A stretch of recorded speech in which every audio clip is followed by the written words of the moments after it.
Recording now. Anyway, any questions, any comments about the material, about the paper, about the study guides, about the readings, anything?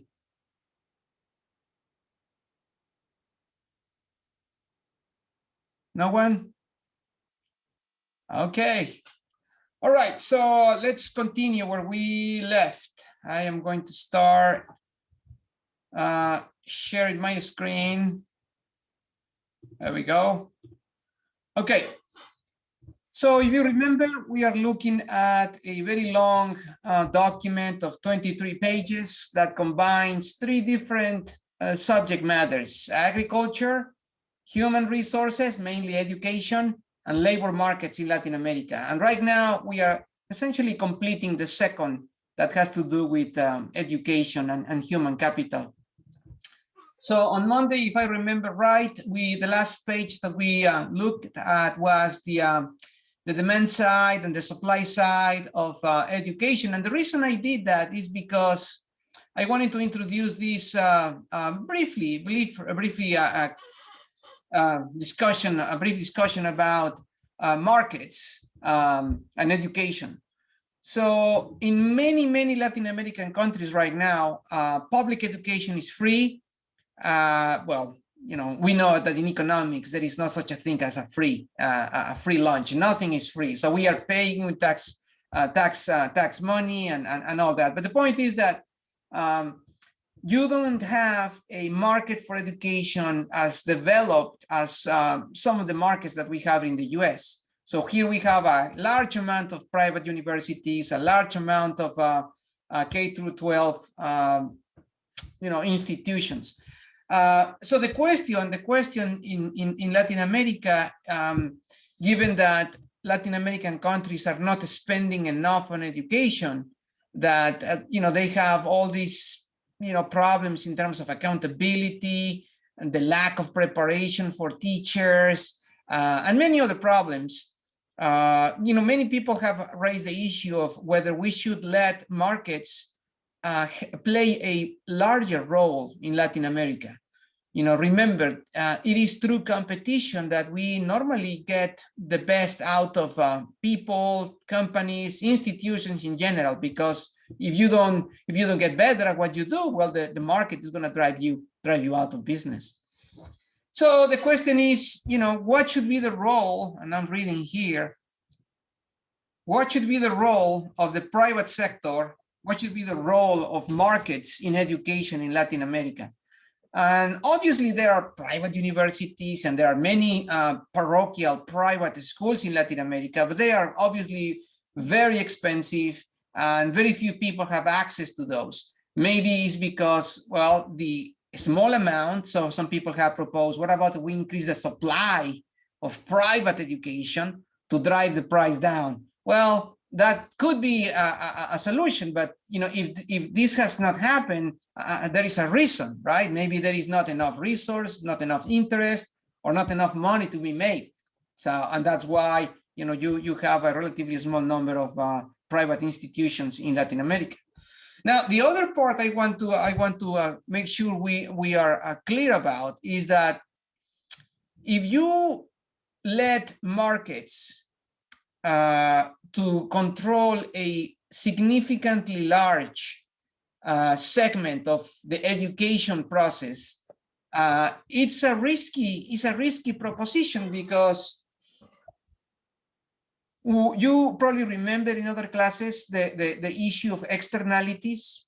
So the typical example is a negative externality. So when market activity produces an economic impact, negative economic impact on bystanders like pollution, crime, and other things. A less known externality is a positive externality that typically happens with vaccines and education. So the point is that when there is a negative externality, the market tends to produce too much of it, too much of a bad thing. And that's why we need to regulate, to impose taxes.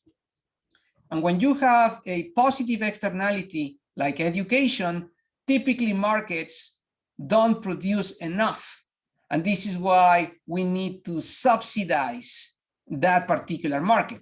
And this is the whole notion of, for example, the CSU system or the UC system. The state government recognizes that if we leave the college education up to markets, we are not going to be able to produce enough college graduates, enough engineers, enough accountants, enough economists, because, well, right now you guys are paying a fraction of the total cost of your education.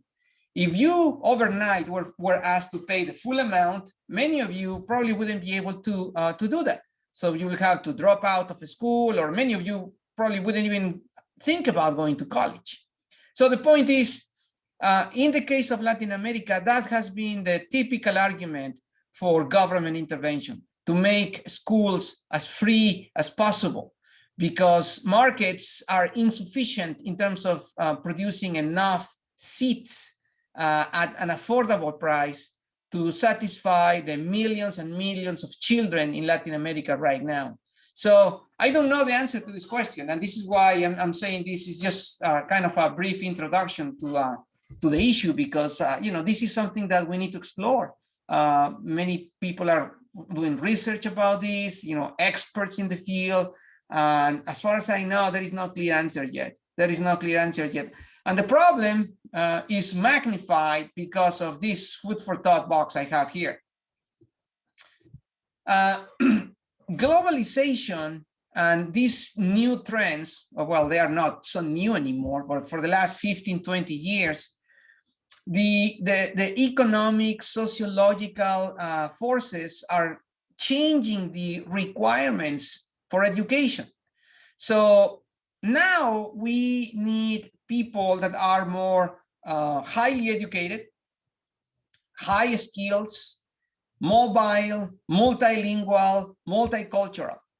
So, you know, many people, for example, here in the US, they say, well, what are you talking about? I don't need to go to Peru. I don't need to go to Australia. Well, if you don't go there, that's fine. But guess what? They will come.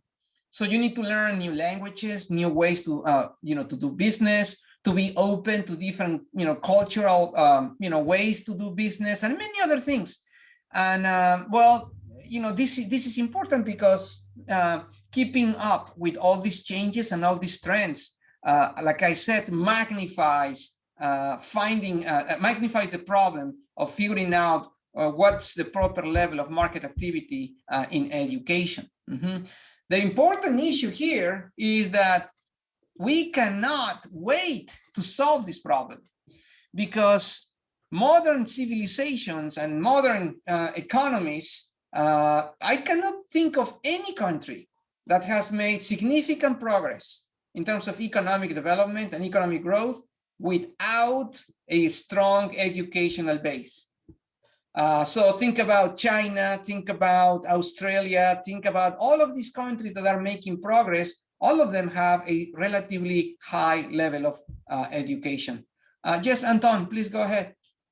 I'm sorry, it's a little off topic, but the question between public and private education, like in Mexico, when people attend private education, do they tend to be successful? You know, for the most part, I think the answer is yes, Anton. Even wealthy families realize the importance of spending money, so they demand from the children, you know, good grades, and also the reputation of the schools is at play, and the reputation and honor of the families is at play. So I think for the most part, I would say they are successful. I should mention, of course, that and I mean I come from a very modest family in Mexico, but I had relatives, actually some of my cousins, that had, you know, access to more resources that my family did, and some of my cousins that were able to go to private middle schools and private high schools. They were terrible students, but they are very few. I mean, I'm talking about the ones I know, but for the most part, there is also this competition among private institutions to produce good students, to excel, and to attract more, because that, and you know, it's when we're talking about private institutions, we're talking about for-profit schools, right? So yes, they do this because they want to help, they want to advance education, but also because they want to make money. So I think that's a long answer, but the answer is yes, Anton. And just, sorry, real quickly, where I guess where I was trying to lead this question and just could not create it well enough. I was wondering if it has a similar problem to like food that you've mentioned before. So the idea of if someone has a parasite, you know, you can give them all the food and all the resources they want, they're not going to get anything out of it. So I'm wondering if is it possible to just improve the education system and everything would go better, or you think there's other issues there? Yes, that is a good question. And this is, thank you, Anton, for asking this. And this is why, like I said before at the beginning of this presentation, many people believe that education is like the silver bullet, it's like the golden key to solve everything. And I said, it is true that education is a necessary condition to make that happen, but it's not enough. And one of the additional ingredients is, like you said, you will need to make sure that in addition to improving the educational system, you know, you can have the best facilities, the best technology, the best teachers, the best everything in education, affordability, all of these things. Let's suppose this imaginary, you know, scenario. But if the kids are hungry, if the kids are ill, if they don't have glasses, if they have problems, you know, dental problems, all of these things, the best education system is not going to work. And that's one at the entry side. Now, on the exit side, you also need a huge amount of things. For example, let me give you a really dramatic example. Think about a carpenter. How good a carpenter is going to be if there are no nails or no hammer, right? Or how good is going to be a doctor if there are no hospitals or no, you know, medicines. In other words, what I'm trying to say is that in addition to improving the educational system, for this to work the way people imagine, you have to, you know, preset a lot of conditions, including health, and also preset conditions after they finish their education. You need to invest in infrastructure, in, you know, capital, in all of these things that are going to make an educated workforce productive. Otherwise, it's not going to work. It's just not going to work. Does that make sense? Yeah. Yeah. I think David was about to say something. David, perhaps I saw you unmute yourself. I was going to, but then you kind of talked. So like my question isn't really as important. I guess I might as well ask. In China's case, it seems like that they spent more on infrastructure and built up their economy, and then they moved into education to help accelerate it. Yeah. Hold on, I lost track of my, okay. Yeah, the case, well, it's interesting that you mentioned China. China is a very particular case. In fact, I remember a couple of years ago, reading a very interesting piece on what they call state capitalism.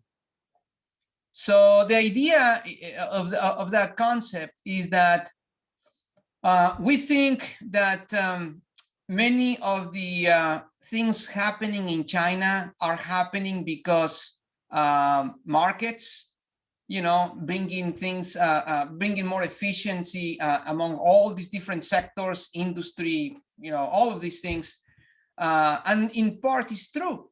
But what is not so clear is to the, you know, naked eye is that the Chinese government is injecting significant amount of money to these entities that play in private markets worldwide, but they have infusions of state capital. Government money is infused into these entities.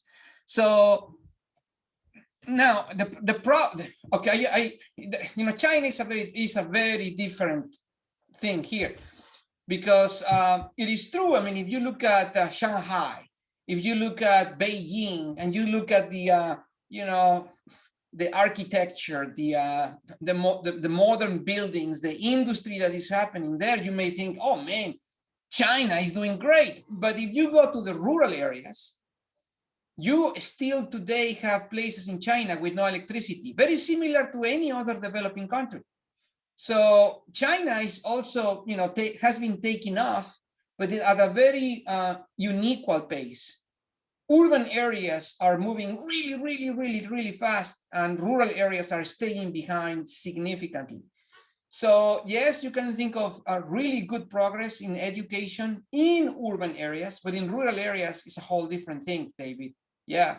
So it's different from Latin America, because in Latin America, you have all this generalized problem that goes back, many years in time, all the way from the colonization and land ownership concentration and all of these things. But I don't want to talk about China too much, because this is Latin America.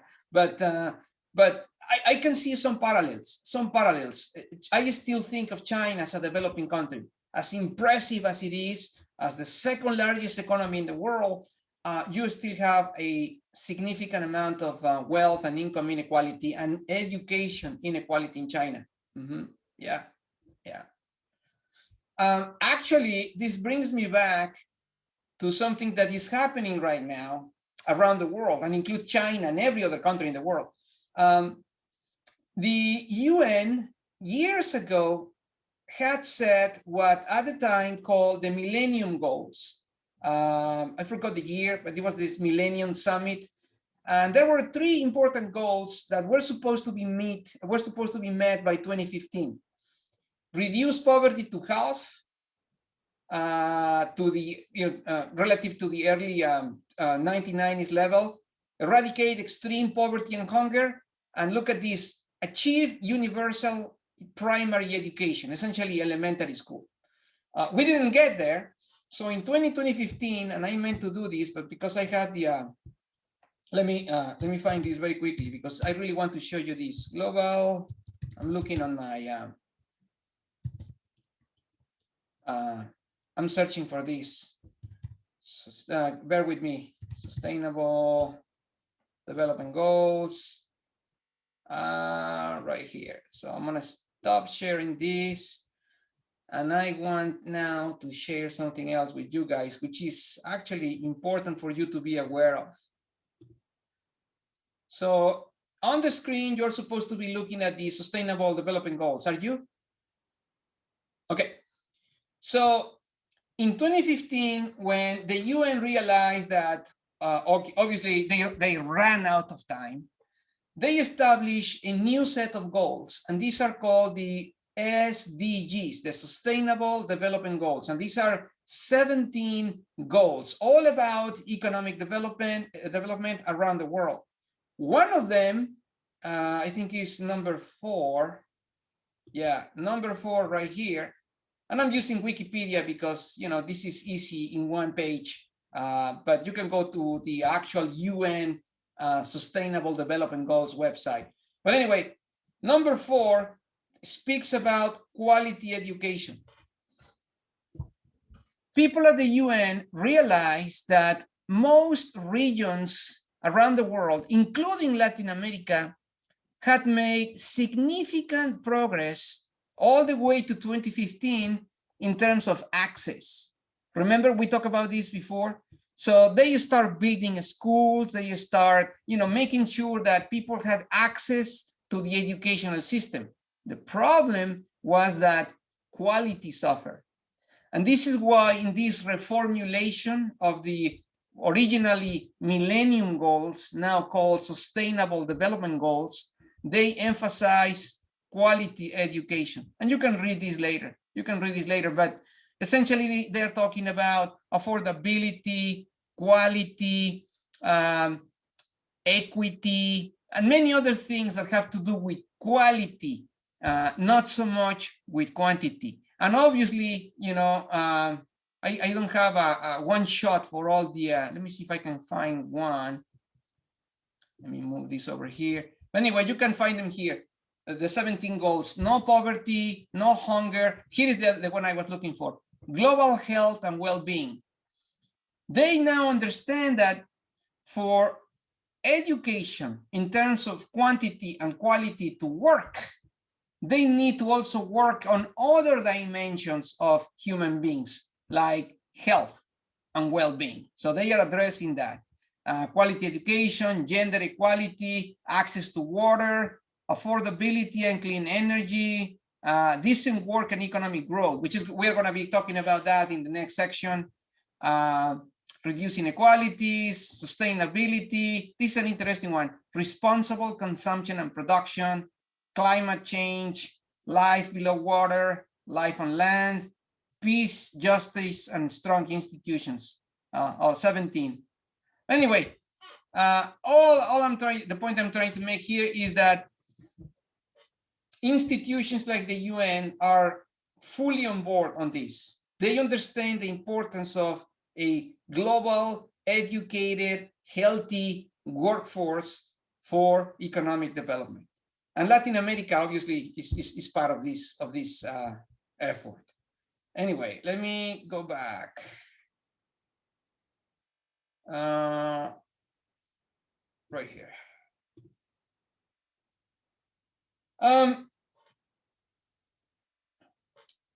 So here is an interesting question.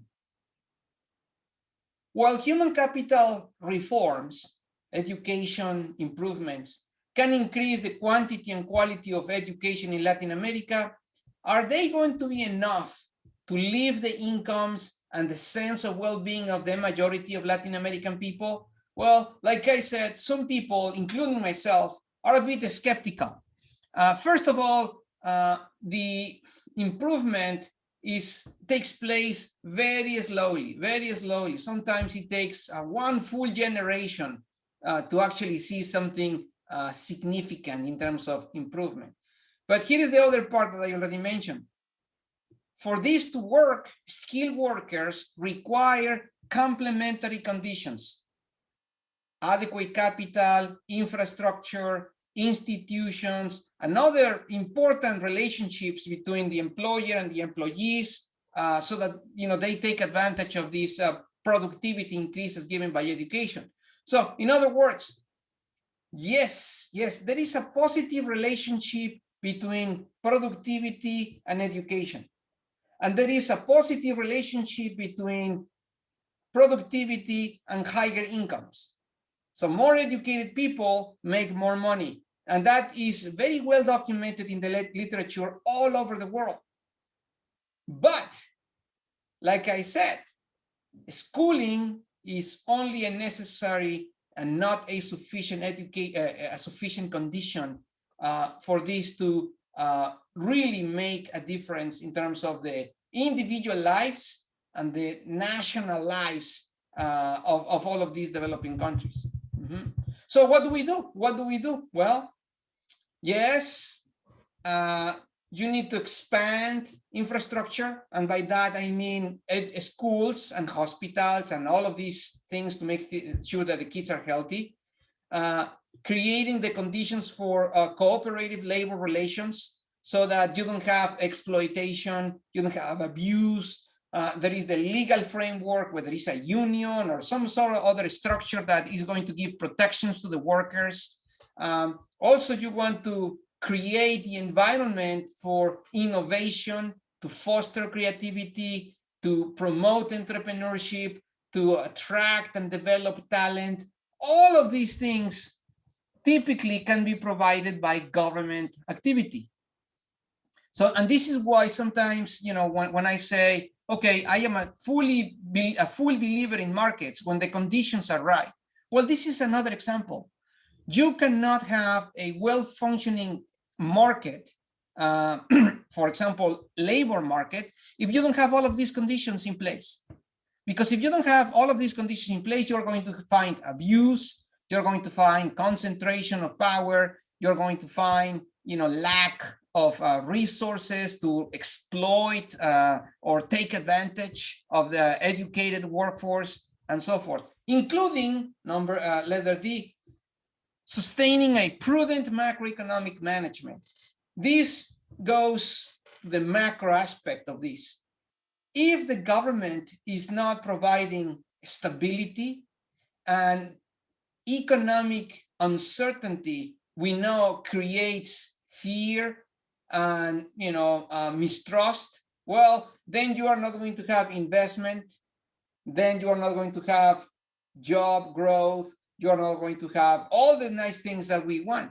So it is a huge responsibility for the governments in Latin America to become reliable in terms of providing stability, macroeconomically speaking, to inflation, interest rates, and all of these important variables. Because if some of them go back to the 80s, where inflation rates reached 20-30,000%, or interest rates were up to the roofs, the instability is going to produce a dramatic fall in investment and a dramatic fall or a dramatic creation of capital flight, people leaving the countries. So this is important even for education, and that's the point I'm trying to make, because it's closely linked with labor markets.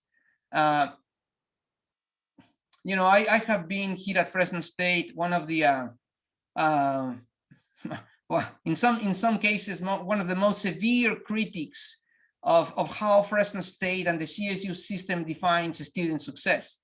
So the definition that we use in the school here at Fresno State is that we equate student success with graduation rates. But to me, that's not really what should be used to define student success. For me, student success means, or should mean, that after you finish your degree, you find a good paid job. That you start a really good, sustainable, something that makes you feel good, a type of career, right? To me, that's a student success. But anyway, the point I'm trying to make here is that for that to happen in Latin America, if in the US we're a bit behind, in Latin America they are way, way further back in this department. Anyway, let me stop here for a second. Any comments, any questions?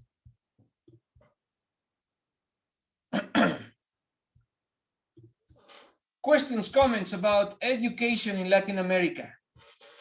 Think about that. Think about that for a second. Just Dylan. Is there any focus on like vocational training in Latin America, like apprenticeships or kind of like technical training, stuff like that, machinery and all that type of stuff? Yes, yes. However, most of that type of education takes place informally. So I remember family members inviting me to work at the mechanic shop so I could learn some auto mechanics, or with some carpenter. I did some, not welding, but plumbing as well. But all informal, all informal. I mean, there is no such a thing as the school of plumbing or the school of welding. No, and I mean, all of this for the most part happens informally. And for some reason, and I think this is happening here in the US too, and probably in other places around the world, that some people have actually used this terminology, that college education is overrated, that not everybody should be going to college, that's a possibility too. So in the case of Latin America, unfortunately, those that do not go to college don't receive a formal education in other technical occupations. They just learn by doing while on training, So there is no degree, there is no formal market for this. Is pure luck, and obviously that falls straight into the private markets, the markets for plumbing, the markets for carpenters. And if you're good, well, you're going to be well.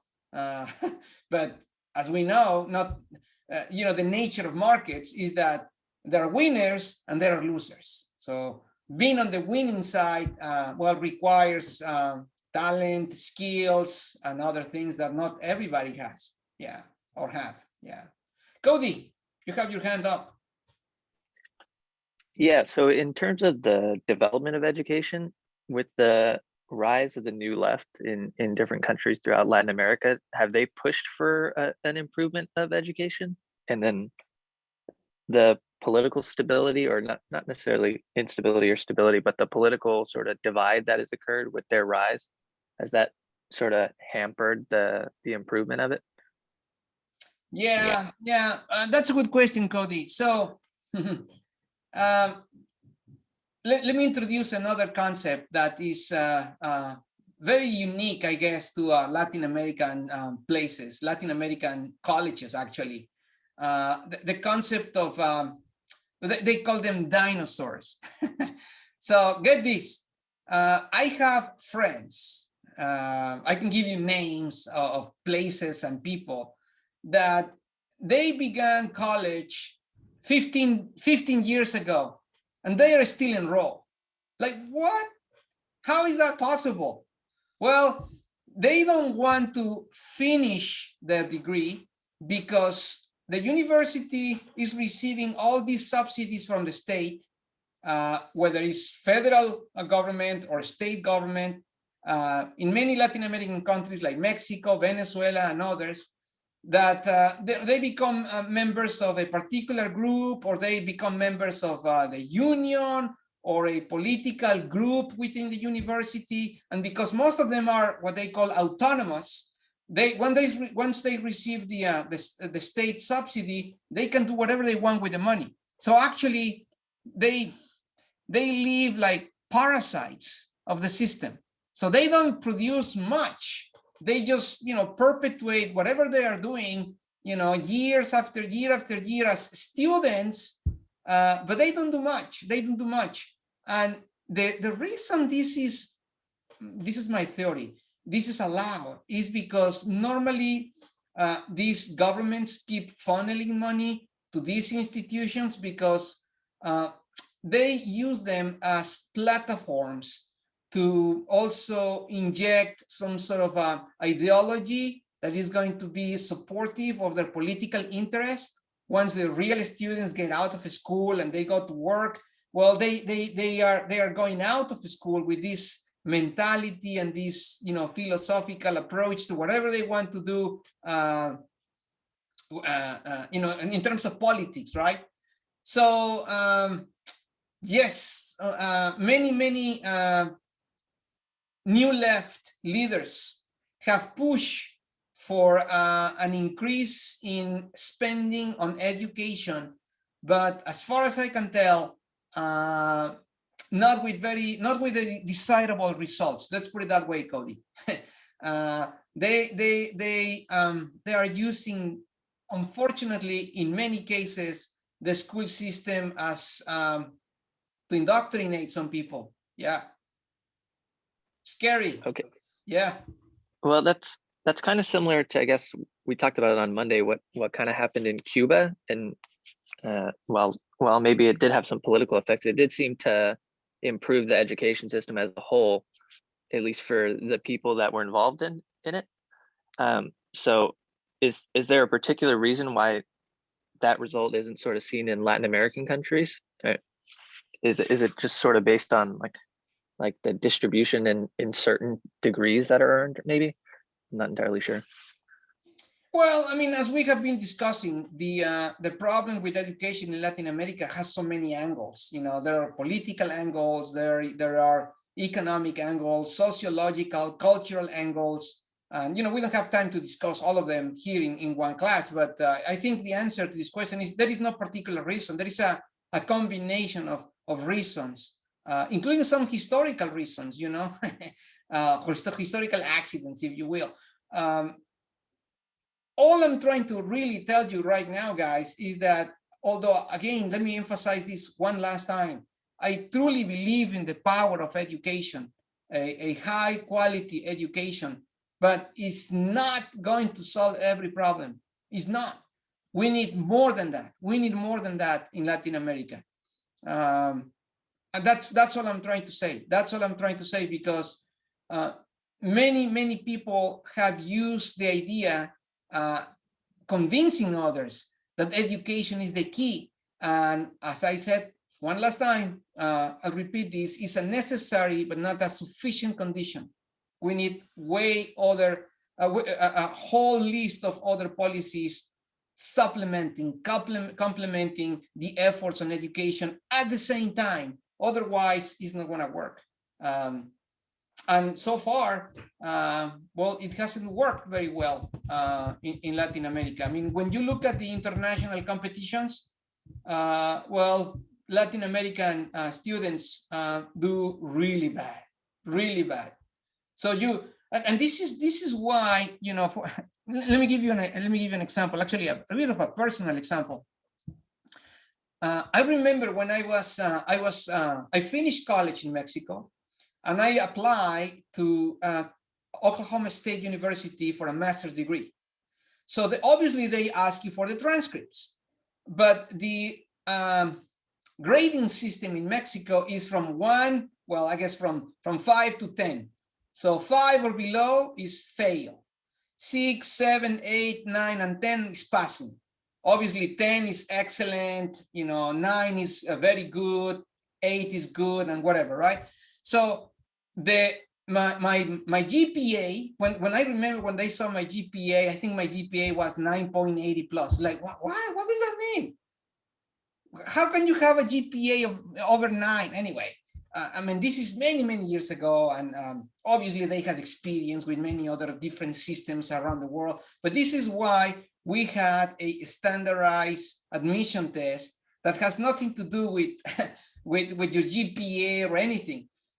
So the point I'm trying to make is that you may have what on paper may look like a really qualified applicant with a very impressive GPA, but when you compare this student that on paper looks good with another student from a much better institution or institutional framework, a better education, that even, you know, with the same GPA or the same, you know, on paper, this, the person from the better school is going to do far better. But and then they're going to start questioning, but hey, this Mexican guy had 9.95 a GPA. Yes, but the standards are so low in other countries.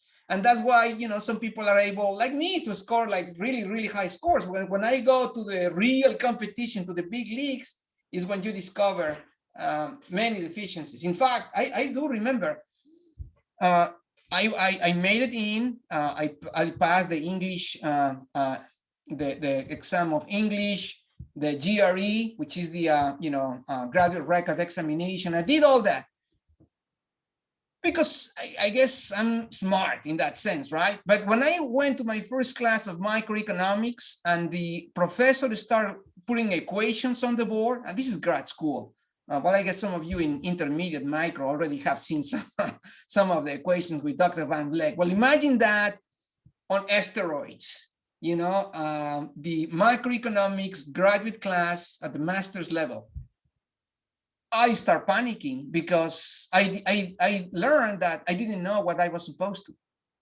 I didn't know, and I didn't have the mathematical background. I didn't have the theoretical background in economics. So I have to learn everything by myself. I mean, my first semester in grad school was really tough. I almost don't make it. You know, I was dealing with the cultural shock to moving to another country, learning the language, and then discovering that, you know, what I thought it was a great education from my private university was really not what it was meant to be. Like, it was a shocking experience, quite frankly. But anyway, the point is that Latin American students, even those that can show you a really high, really impressive credentials, not all of them. I'm sure there are fantastic people, especially in some areas. But in general, relatively speaking, in like, you know, as measured by international competitions, they are not what they look on paper. Yeah. All right. Any other question or comment?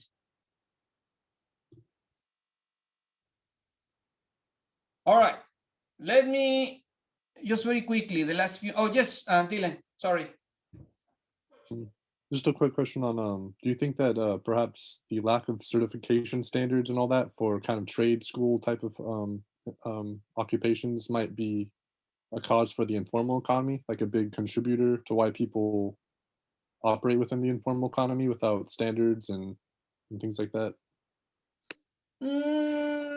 Could be, but let me give you an example of how culture can play a very important role in education and skills.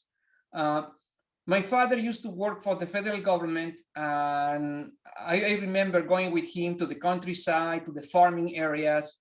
And one of the programs that my dad was in charge of was to provide technical assistance to farmers, equipment. I'm talking about, 30 years ago, right? And I remember, listening to some conversations like this. So the farmers in these remote locations that the government was trying to help with were reluctant to receive this type of assistance, because they would say, what are you talking about? My father and my grandfather and his dad and the dad of his dad have been farming in this land for years and years. This kid from the city, just because has a degree in agronomy, is going to teach me how to do these things? No way, get out of here, right? I remember, well, not we, but my dad and his team, they brought tractors and other equipment to, increase productivity and to do all these things. A year later, the tractor was gone. I mean, only pieces of the tractor were left. They dismantled the tractor and they start selling these in pieces because of the weight and all of these things. So there are some cultural elements where people have developed this mistrust about the educational system because of the bad quality. So it is even, what I'm trying to say is that even if there was a more formalized system to grant certifications and all sorts of diplomas to these vocational and technical occupations, many people wouldn't go because it costs money, it takes time, and even with the paper in your hand, people are not going to have enough trust in you. They prefer that you show what you can do on the job rather than showing them a piece of paper.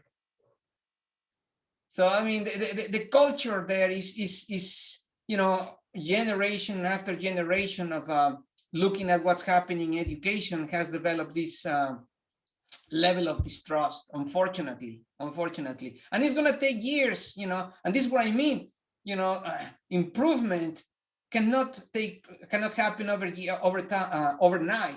Sometimes it takes a whole generation to shake these ideas off and learn new ideas and understand better what's going on. Yeah. Thank you. All right, really quick, because I really want to introduce this before I stop. So, third and last, labor markets and employment. The employment problem in Latin America is one of the greatest challenges to economic development. And this is the tie to agriculture, and education. Agriculture has been abandoned. And that's why you have this migration of farmers from rural areas to urban areas and places like the US. Or, okay, and then you have the inability of the cities to absorb this massive amount of migrants from the rural communities. And therefore, this underground informal economy develops. And again, we already talked about this briefly when we saw the video of Hernando de Soto. We're talking about that in some cases, the informal economy, informal employment is as high as 1/3 of the economy of some countries, like in El Salvador or Honduras or other countries. So the question is, how do we solve this problem? How do we employ all these people in a formal way? Because when they are not part of the formal economy, they don't follow labor codes, safety codes, health codes, they pay no taxes, right? So it's a huge problem because it magnifies, and I'm talking about the extra legal informal economy, you know, what Hernando de Soto defines as the street vendors, the street performers, and so forth. But right now, I'm not talking about the truly illegal underground economy, where you have narco trafficking, organ trafficking, human trafficking, the kidnap industry, and other, you know, really, really nasty industries that have developed partially as a consequence of Latin American countries being unable to provide formal employment to all of these people that need something to survive. So the unemployment problem or the employment problem is a huge issue in Latin America right now. Let me see. I don't want to start this. Yeah, I think I'm going to stop here. Anyway, any questions, any comments? I have like 2 minutes, but we don't have to use them if we don't need to. I'm going to record this last section for Friday. So questions, comments? Yes, Cody. Yeah, so your story about your transition into sort of the American higher education system, do you think that it's sort of the responsibility of the Mexican higher institutions to raise the standards, or is that something that needs to be addressed from lower levels of education and sort of be phased into higher levels of education? Well, I think it's both. I think it's both. I mean, you cannot achieve higher level of educations to meet international standards at the school, at the college level, if you don't have the fundamental education figured out. You know, like I said, you know, I forgot the numbers, but a large percentage of children in Latin America with a elementary diploma, they don't know how to read basic written messages. So, I mean, think about that. 6th grade, elementary school, and you cannot read a piece of paper that your mom writes for you. Or I mean, I'm being dramatic here, but the point is that until you solve the most basic elementary education necessities, you move to the next level, and then move to the next level. You cannot solve what is happening on top without solving what is happening at the bottom, Cody. Yeah. All right, I'm going to stop recording now.